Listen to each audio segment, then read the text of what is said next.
저희가 이제 비아 언박싱도 포함해서 오늘의 신학공부 채널에 무슨 영상이 올라오든 항상 이런 댓글이 계세요. 뭐 이런 영상을 올리냐, 성경에만 충실하면 성경만 보면 되는데.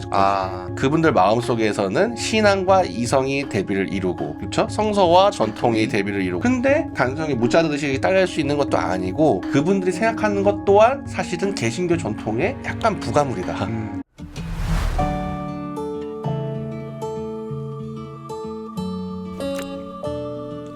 안녕하세요. 비아 프렌즈 여운송입니다. 안녕하세요. 비아에서 책을 만들고 있는 민경찬 편집장입니다. 네, 비아 언박싱은 비아 신간의 외형, 내용, 그리고 한방을 통해 새로 나온 책을 살펴보는 코너인데요. 근데 좀 그 전에 먼저 누구신지 좀 더 소개를 해주셔야 되는 거 아닌가요? 예. 갑자기 낯선 분이 튀어나오셔가지고. 네, 저는 지금 성공회대학교 일반대학원에서 신학을 공부하고 있고요. 네. 또 엠마오에서 네.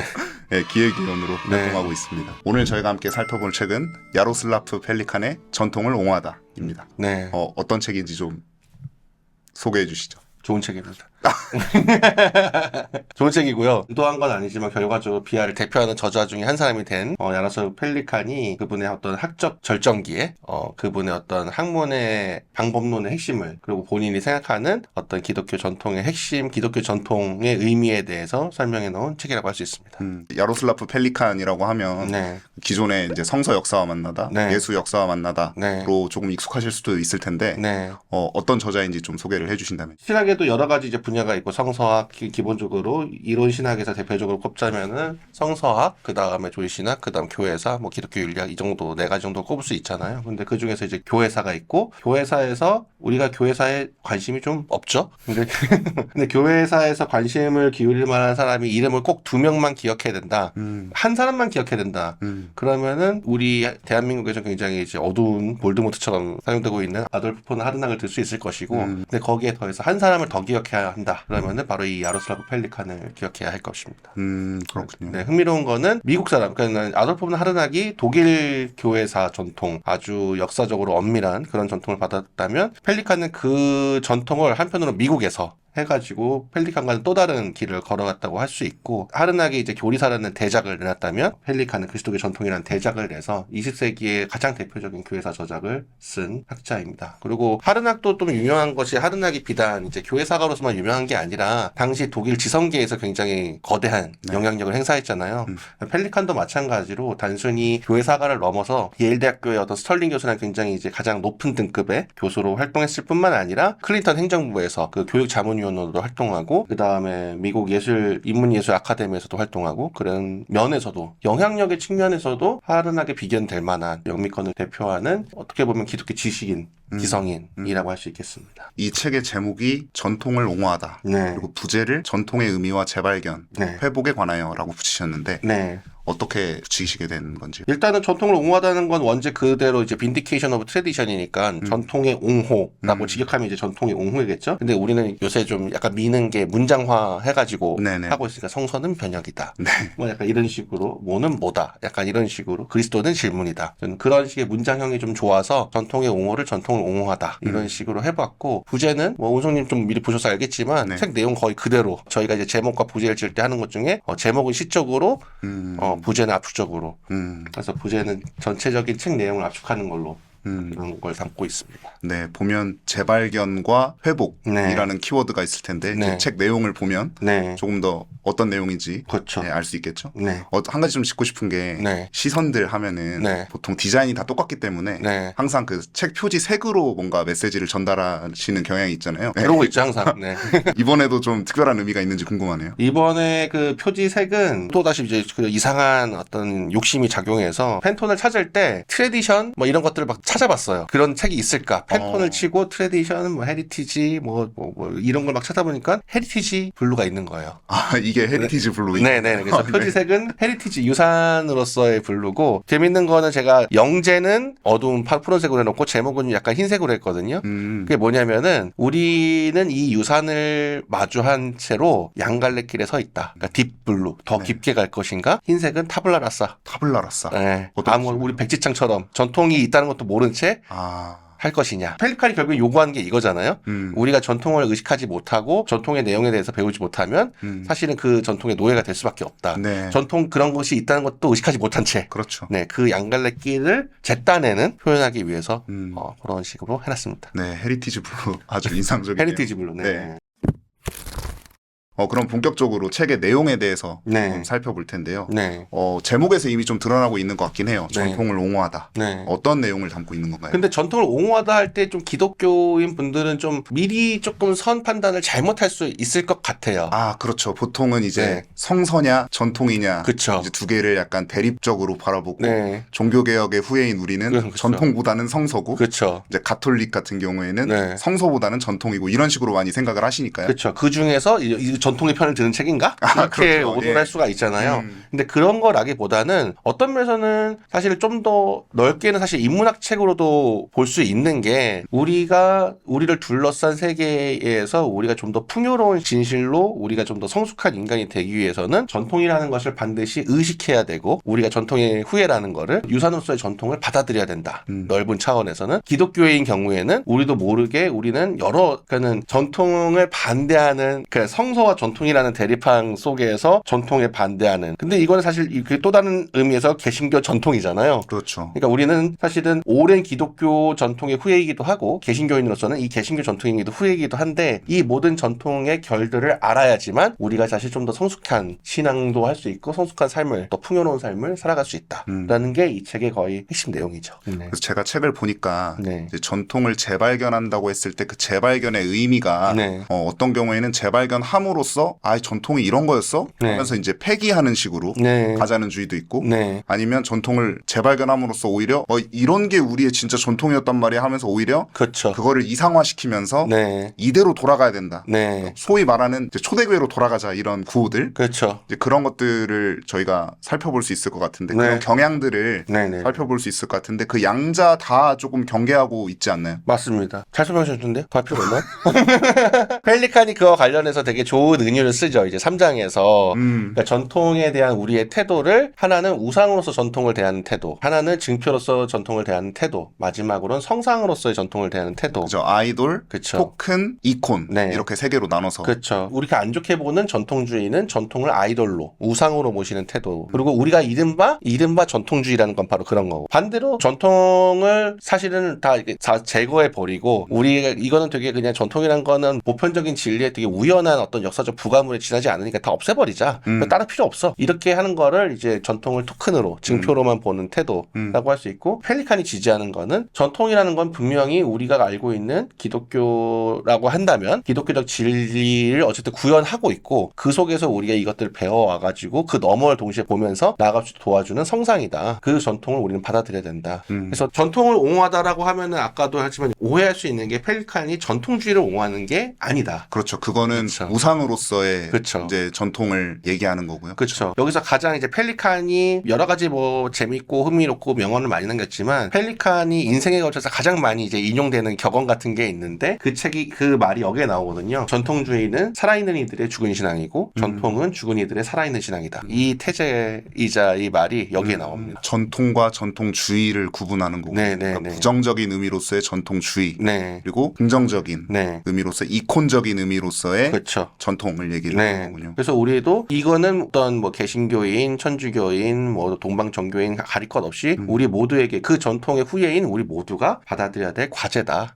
네, 이렇게 이걸 촉구하고 있죠. 저 같은 경우에는 그 2장에 네. 등장하는 존 헨리 뉴먼의 사례가 네. 되게 좀 인상 깊었거든요. 네, 우리가 네, 보통 존 헨리 뉴먼이라고 하면 성공의 사제로 계시다가 로마 가톨릭으로 넘어가서 추기경까지 네. 지내신 분인데 왜 이분은 성공회에서 시작해서 로마 가톨릭으로 갔을까? 네. 근데 그 이유가 이 책의 2장에 잘 나와 있는 것 같고 네. 공교롭게도 이 야로슬라프 펠리칸도 원래 루터교 목사였다가 네. 종국에는 정교회로 넘어갔단 말이죠. 그렇죠. 그러니까 이 가톨릭과 정교회 모두 이 전통을 잘 보존하고 있는 그런 교회로 저희가 알고 있는데 네. 그런 측면에서 그 존 헨리 뉴먼과 그 저자인 야로슬라프 펠리칸의 어떤 공통점 같은 게 네. 좀 있지 않을까 하는 생각을 하면서 저는 봤는데요. 네. 어떤가요? 이걸 독자들이 그러면 관심이 있을지는 모르겠어요. 굉장히 어려운 내용 같은데 이 장이 조금 제가 보기에는 약간 진입장벽이 있죠. 좀 신학을 조금 아시는 분들이 근데 보신다면 굉장히 흥미롭게 볼 수 있는데 존 헤니 뉴먼은 성공의 입장에서 굉장히 뼈아픈 존재죠. 왜냐하면 네. 한편으로는 성공에는 굉장히 개혁하고 나서 네. 성공의 히어로가 되는 게 아니라 성공의 빌런이 되었기 때문에 네. 네, 이제 복잡한 존재.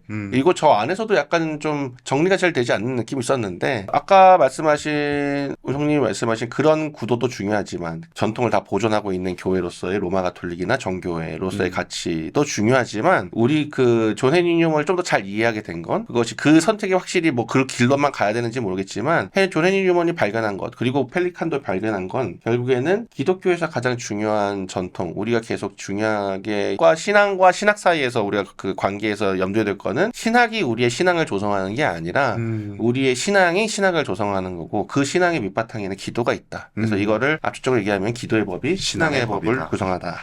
네. 그래서 그것의 원리를 좀 더 충실하기 위해서 존 헤니 뉴먼은 본인의 선택으로 이제 로마 가톨릭을 택했고 펠리칸도 마찬가지 차원에서 정교회를 택했다고 할 수 있겠죠. 그런 지점이 저는 참 흥미롭게 보이더라고요. 네. 그러면 이 책은 어떤 분들이 읽으면 좋을까요? 모든 그리스도인. 항상 그렇게 답변하시는 것 항상 같은데. 모든 그리스도인 같은데 갑자기 제가 종종 그 생각이 드는 거는 저희가 이제 비아 언박싱도 포함해서 오늘의 신학공부 채널에 무슨 영상이 올라오든 항상 이런 댓글이 계세요. 뭐 이런 영상을 올리냐. 성경에만 충실하면 성경만 보면 되지. 오직 말씀에만 충실하면 되는 거를 이 지식에 현란한 어떤 이런 것들을 무상화시키고 네. 사변에 충실하고 그런 댓글들이 항상 달리는데 그런 분들이 조금만 열린 마음을 가지고 네. 좀 전반적으로 다시 생각하시면 좋을 것 같아요. 그런 그렇죠. 분들한테 실질적으로 도움이 되거든요. 왜냐하면은 그런 분들은 되게 그분들이 하는 얘기가 그분들 마음속에서는 신앙과 이성이 대비를 이루고 그렇죠? 성서와 전통이 대비를 이루고 아니면 성서와 또 이 세상이 또 대비를 이루고 근데 그렇게 단순히 못 자르듯이 따를 수 있는 것도 아니고 그분들이 생각하는 것 또한 사실은 개신교 전통의 약간 부가물이다. 그렇죠. 네, 그것도 어떤 일관된 유구한 역사가 있어 왔다. 상대적으로 전체 기독교 역사 중에서 한 400년 됐을까요? 그 정도지만 어쨌든 그런 사유조차 어떤 면에서는 철학적 뭐 이를테면은 기독교 신앙에 왜 철학을 공부해야 되는 거냐. 기독교 철학이랑 철학이 아테네와 예루살렘이 무슨 상관이냐라는 그런 테르탈리니아노스적 사고의 그전 전통의 후예다. 근데 그것을 본인들이 자기 생각이다. 그거는. 아니면 그거는 순수하게 성서의 생각이다. 성서에 그냥 성서가 그렇게 얘기하고 있다라고 하는 순간 역사적으로 잘못된 판단을 하고 있는 거죠. 그러니까 그런 분들이 좀 더 자신들을 돌아보고 자신들의 제가 보기에는 근데 그런 사유도 마냥 나쁘다고 할 수 없고 성서에 대한 진지한 관심과 네. 그 다음에 어쨌든 신앙을 좀 더 단단하게 하고자 하는 마음이 있는 거잖아요. 근데 정말 그렇게 하기 위해서라도 본인이 어떤 전통에 있는지를 좀 다시 한번 생각해 봐야 된다. 그리고 그 전통들이 어떤 전통과의 충돌 속에서 어떤 전통과의 또 한편으로는 본인들이 그런 사고를 계속 밀고 가다 보면 역사라는 거는 자신과 유사했던 사고 패턴을 지녔던 이들이 어떠한 결국에는 그 상황 속에 또 역사적으로 전개되는지 알 수 있잖아요. 그런 분들이 좀 보시면 좋을 것 같고 아직 신학을 공부하기 본격적으로 어떤 신학의 개별적인 것들을 공부하시기 전에 성서 신학의 어쨌든 기본적인 입문을 하시는 분들이 먼저 이걸 보시면 좀 좋을 것 같다는 생각이 들어요. 왜냐면은 여기서 펠리칸이 잠깐 스쳐 지나가다 얘기하지만 이거는 뭐냐면 또 한국의 독특한 상황도 있는 것 같아요. 왜냐면은 한국에서는 트래디션을 성서학과 교회사나 이제 조리신학에서 다르게 번역을 하잖아요. 왜냐면 이를테면 복음서 안에 있는 트래디션을 다룰 땐 전승이라고 번역을 하고 복음서 이후에 있는 그 다음에 정경 확립이 된 이후에 있는 걸 다룰 때는 전통이라고 하잖아요. 근데 이미 이게 어느 정도 우리가 암묵적으로 성서와 전통을 가르는 프레임의 영향 아래서 트래디션을 바라보게 만든다. 그러니까 그런 원래 말은 다 같잖아요. 그냥 트래디션 하나인데. 그렇죠. 그러니까는 복음서 이전에도 트래디션은 있었고 복음서 이후에도 트래디션이 있었으니까 그러니까 복음서 이전과 이후에는 당연히 연속성이 있는데 우리가 그것을 전승과 전통으로 갈라놓음으로써 이미 이 사이에 뭔가 엄청난 왜곡이 있는 것처럼 그렇죠. 엄청난 불연속성만 있는 것처럼 전통은 성서의 형성 이후에 생겨난 그쵸. 부가물인 것처럼. 그쵸. 그래서 그 전통을 없애야만 그쵸. 순수한 어떤 성서가 드러날 것처럼. 그렇죠. 그것도 성서 안에서도 전승 안에서도 또 알맹이만 속가내야지만 순수 퓨어한 100% 오리지널 다이아몬드 같은 그렇죠. 복음을 거질 수 있다는 그런 생각을 하게 되는 건데 그런 식으로 할 수가 없다. 굉장히 그래서- 복잡한 문제다. 그래서 이 책을 보면 이제 네. 존 헨리 뉴먼 사례를 들면서 이런 얘기를 하는 것 같아요. 같아요. 전통을 정말로 제대로 된 의미에서 재발견하게 되고 그쵸. 또 그거를 회복하게 되면 네. 사실 이것이냐 저것이냐 네. 그 양자택일의 문제가 아니라 그쵸. 그 전통 안에서 이것이든 저것이든 선택할 수 있는 네. 영역이 된다. 네. 이런 식으로 설명을 했던 것 같거든요. 네네, 근데 맞습니다. 그것이 전통이 살아있는 거고 전통이 생명력을 갖고 있는 거고 전통이 우리의 삶과 유리돼 있지 않게 그쵸. 쭉 변형과 변화의 과정을 거쳤지만 네. 끊임없이 연속성을 가지고 살아 움직이는 역동적인 무언가로 우리까지 이어왔다. 네. 네, 그런 것들을 좀 드러내주고 있는 것 그 같은데. 헨리 뉴먼의 말을 이어받자면, 그러니까 개신교, 저도 개신교 전통의 후예고 운송님도 개신교 전통의 후예. 우리는 개신교인이란 건 결국엔 개신교 전통의 후예라는 얘기인데, 본인이 그 전통의 후예라는 걸 잊는다면 우리가 그 전통을 우리를 살리는 생명의 어떤 연결체가 되는 게 아니라 우리를 노예로 만드는 그 전통에, 당연히 근데 그 전통에는 음영이 있잖아요. 명암이 있고, 그 명암을 정직하게 직시하지 못한다면, 그 명암을 직시하게 해주는 게 19세기의 이제 역사의 어떤 기여라고 할 수 있을 텐데, 그 명암을 정직하게 받아들이고 그 전통을 우리가 어떻게 해야지 창조적으로 개선할 수 있을지를 고민하지 않는다면, 우리는 사실은 기계적으로, 사실은 우리 정말 그것에 대해서 제대로 고민하지도 않은 채 전통의 노예가 되어서 그 전통의 어떤 클리셰들을 계속 반복하게 되는 그런 우를 범하게 된다. 반복하고 있다는 사실조차도 인지하지 못한 채로 그쵸. 전통의 노예가 될 것이다. 그쵸. 그래서 전통을 정말로 변혁하고자 하는 사람은 오히려 전통에 대해서 알아야 된다. 그쵸. 그러니까 전통을 해체하고자 하는 사람은 전통에 대해서 제대로 알아야 전통을 해체할 수 있다. 그러니까 전통을 해체하든 전통을 계승하든 정조를 창조적으로 변혁하든 여러 가지 그 방법이 있겠지만, 그 모두는 어쨌든 전통에 대해서 제대로 알아야 될 수밖에 없다. 네. 그러면 이 책을 읽는 팁이 하나 있다면 어떤 게 있을까요? TV 제가 보기에는 약간 저는 크게 두 가지의 독자군이 반응이 두 분이 계실 것 같아요. 조금 이제 신학을 어느 정도 신학 서적을 많이 보신 분들이라면 이 장이 되게 흥미로울 거예요. 그 존 헨리 뉴먼을 네. 분석한 그 장이 굉장히 흥미롭게 다가올 건데, 하지만 그런 신학 서적에 익숙하지 않은, 그리고 초기 교회의 어떤 그 교리 형성에 대해서 상대적으로 좀 지식이 없으시다면 이 장은 좀 재미가 없을 수도 있다. 그런 분들은 이 장을 좀 건너뛰고 1장, 3장, 4장을 보시는 것도 그렇게 나쁘지 않다. 왜냐면 이 장은 말 그대로 그 사례 연구소 하기 때문에 네네. 그 전체적인 펠리칸의 논지를 파악하는 데는 1장, 3장, 4장을 봐도 상관이 없다. 그리고 나는 지금 펠리칸이 도대체 어떤 정도의 인물인지 여전히 잘 모르겠다. 네. 그런 분들은 뒤에 나오는 부록을 보시면 되겠습니다. 아, 그렇죠. 네. 뒤에 야로슬라프 펠리칸에 관하여 잘 정리해 놓은 네. 해설 비슷하게 붙여놓은 게 있죠. 네. 저의 말을 못 믿으셨다면 해설말을 믿으시면 됩니다. 아, 그 해설도 편집장님이 고르신 거니까 못 믿겠다면. 그러면 뭐 믿을 것도 없겠네요. 저는 개인적으로 이 책을 읽으면서 네. 다른 한 권의 책이 생각이 났는데요. 네. 오늘 제가 가져왔거든요. 똑같이 이런 비하에서 나온 철저한 준비성. 마부하기 위해서 가져온 건 아니고. 저의 한 10배 정도 준비하신 것 같아요. 네, 이 로안 윌리엄스의 과거의 의미라는 책입니다. 네. 근데 이 책을 보면 야로슬랍 펠리칸과 로안 윌리엄스가 공통의 관심사를 분명히 가지고 있고, 네. 그러니까 소위 말하는 반하르낙 태제라고 부르는 네, 네. 그런 공통의 관심사 아래서 교회의 과거, 네. 역사들 어떻게 바라봐야 할 것인가 네, 라는 네. 공통의 관심사가 있는데, 또 약간 미묘하게 강조점이 다른 부분이 좀 보이긴 하더라고요. 네, 네. 이를테면 로안 윌리엄스 같은 경우에는 낯설게 보기 네. 라는 점에, 그리고 공통 언어라는 점에 조금 더 천착하고 있다면, 펠리칸 같은 경우에는 네. 아까 말씀하셨듯이 살아있는 사람의 죽은 신앙, 죽어있는 사람들의 살아있는 신앙, 네. 두 가지를 비교하면서 조금 더 후자에 힘을 실어주는 그런 독법인 것 같은데, 네. 저는 이게 혹시라도 펠리칸과 존 헨리 뉴먼은 결국에는 동방정교회와 가톨릭으로 개종을 했지만, 네. 로안 윌리엄스는 동방정교회로 개종할까 말까 고민을 하다가 개종하지 않고 성공에 남아있는 그런 이유와도 조금은 연관이 돼 있지 않을까 하는 에피소드를 좀 굴려봤는데, 그렇죠. 그러니까 제가 보기에는 여기서는 제 3자를 끌어들이는 게 좋은 것 같은데, 우리가 이제 복음과 이후의 역사라고 해도 좋을 것 같아요. 네. 복음이 있고 역사가 있고 이래할 때 그 전에 애초에 기원이 된 인물은 하르낙이죠. 근데 하르낙은 우리가, 이거는 사실은 되게 하르낙을 싫어하시는 분들도 똑같이 생각하는 그런 경향이 뭐냐면, 이 역사는 일종의 떼국물이어가지고, 벗겨내면 네, 떼국물이자 껍질이어가지고, 아까도 얘기했지만 순도 100% 오리지널한 아주 열매, 아니면은 어떤 순금이 있는데 그것이 버치워져가지고 세월을 하면서 막 먼지가 쌓이고 막 이렇게 해서 그 먼지를 털어내면 순수한 네, 순수한 것을 얻어낼 수 있다. 네. 그게 하르낙 태제, 아까 말씀하신 그게 하르낙 태제고, 반타르낙 태제 중에서 펠리칸의 입장은 저는 포도와 포도주의 관계로 보면 좋을 것 같아요. 그러니까 포도주, 일단 포도가 포도주가 되었다고 했을 때 거기서 포도를 솎아내는 건 불가능하잖아요. 이미 완전히 이제 포도주로 익었기 때문에 그 익은 거는 또 시간이 흐를수록 농익어 가는 거고, 근데 거기에 상대적으로 이제 펠리칸은 그것이 농익고 성숙해지고 발전해 나간다. 좀 더 나아가서는 아주 긍정적인 차원에서 본 거고, 로알 윌리엄스는 저는 기본적으로 펠리칸의 노선이 돼. 그렇죠. 노선이 돼. 이 농익는 과정이 굉장히 복잡다단했다. 그리고 농익었다는 것도 우리가 섣불리 얘기할 수는 없다. 아, 그렇죠. 그렇죠. 그러니까는 포도와 포도주의 관계인 건 분명한데, 어떻게 보면 로알 윌리엄스는 이거를 하나의 포도주가 아니라 여러 포도주들이 있어가지고 어떤 건 상하고, 포도주가 어떤 것도 성숙하지다 상하잖아요. 그렇죠. 그리고 어떤 건 제대로 익기도 하고, 근데 그런 것들이 아주 마구잡이로 엉켜 있어가지고, 근데 우리가 오늘날 포도주를 음미하는 사람들은 그 모습을 다 정직하게 봐야 된다. 그게 이제 그 셋의 차이가 아닌가 싶습니다. 그 포도주가 익어가는 과정이 결코 단선적이지 않았다. 그렇죠. 아주 복잡하고 다단했고, 때로는 망가졌고